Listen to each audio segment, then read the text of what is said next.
Hey there, and welcome to the Innovative Mindset Podcast. I'm your host, Isolde Trachtenberg.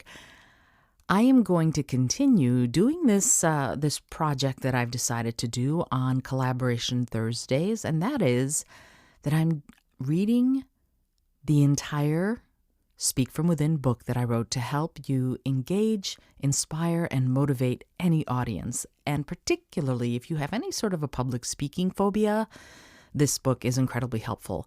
I decided to do this because I kept thinking, I should absolutely do the audiobook. I need to do the audiobook. People have been asking for it and I haven't. And I went, you know what? I'm going to make it free. And if you want to listen every Thursday, you are welcome to do it. The audiobook will be out. I'm going to put it all together, and the audiobook itself will be out all at once when I've finished going through the entire book. But for now, if you want to listen to it and you decide you want to support the audiobook, I would love it. But for now, if you want to just listen every Thursday, come on back and you're going to be able to hear another chapter of Speak From Within, inspire, engage, and motivate any audience. I had a blast writing the book. It's helped so many of my private clients become amazing communicators and amazing presenters that I really finally went, okay, I have to write the book. And the episode is brought to you by Brain FM, as is usual nowadays. It seems to be the sponsoring app of my episodes. And I love Brain FM. It helps me be prolific. It helps me be productive, creative.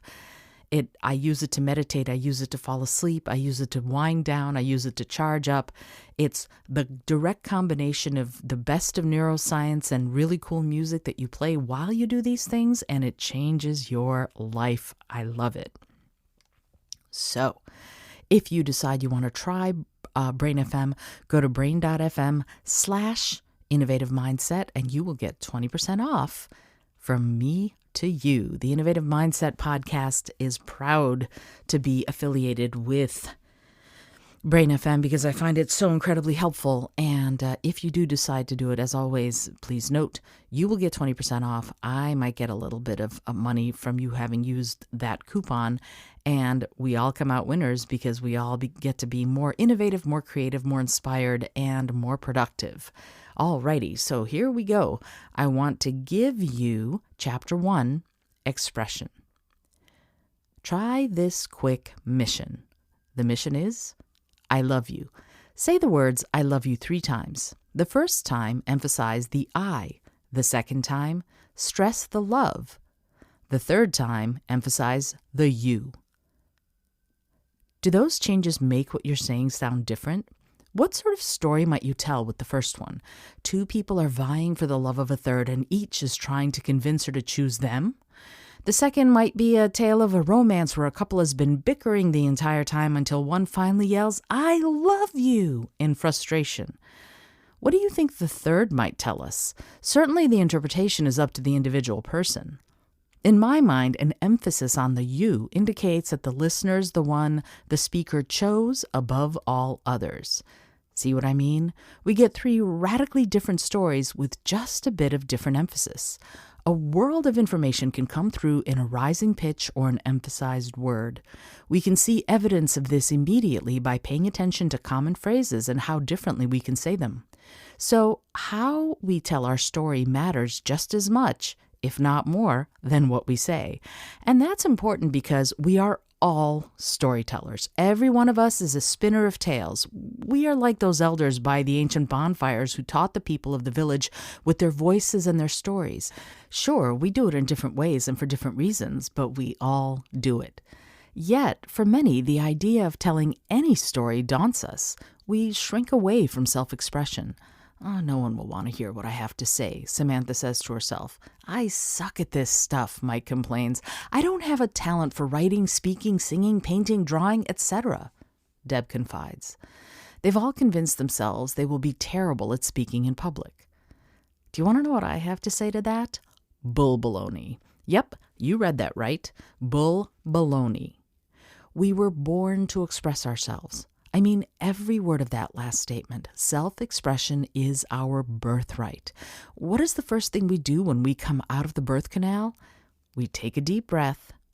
What is the second thing? We scream. We express ourselves. Sure, it comes out as a cry or wail, but we announce our presence with authority, to quote another favorite movie from the 80s. And yes, another dozen cookies if you're the first to know which movie.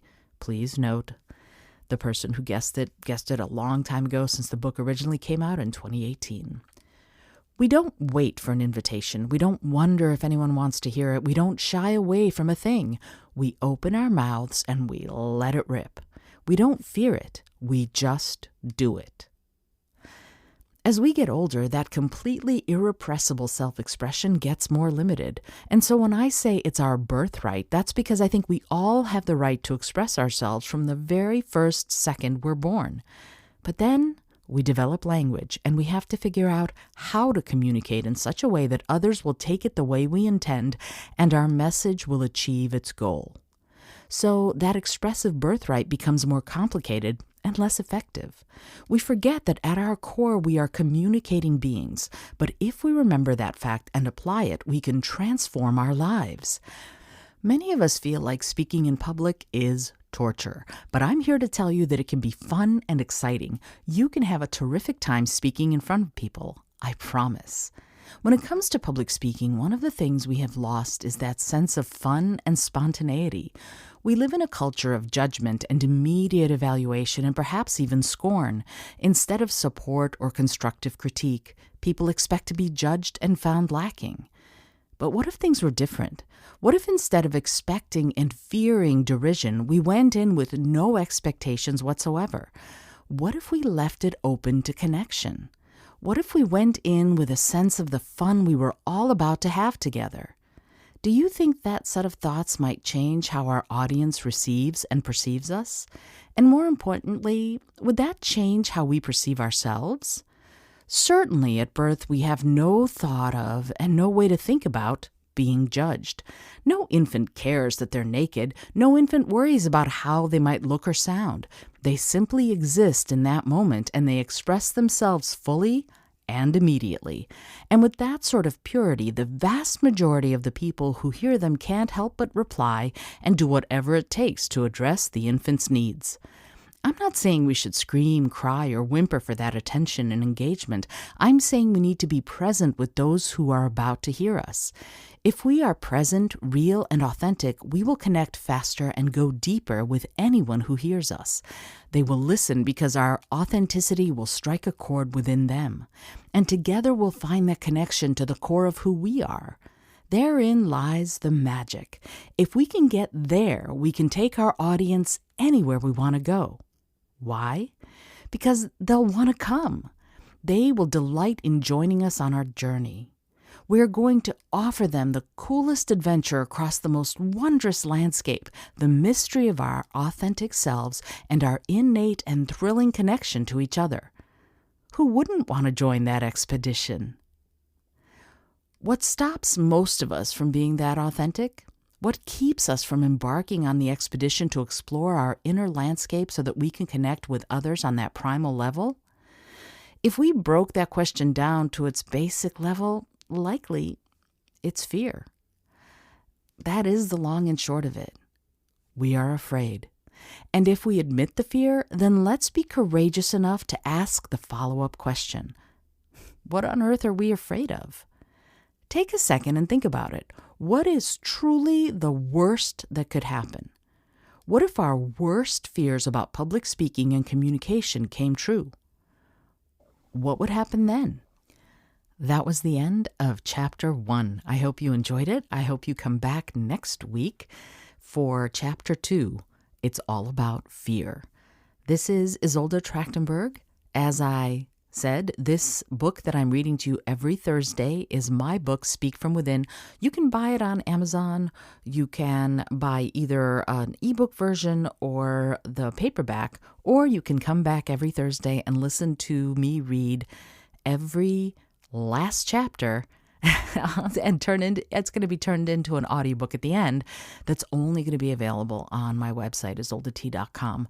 If you're enjoying this and the other episodes of the podcast, I would be so honored and thrilled if you would leave a review of the show wherever you listen and or comment. tell me what you think about the book. Tell me what you think about the notions around public speaking and communication that I explore in it. I'd love to hear from you. Until next time, this is, again, Isolde Trachtenberg reminding you to dream big and dare all.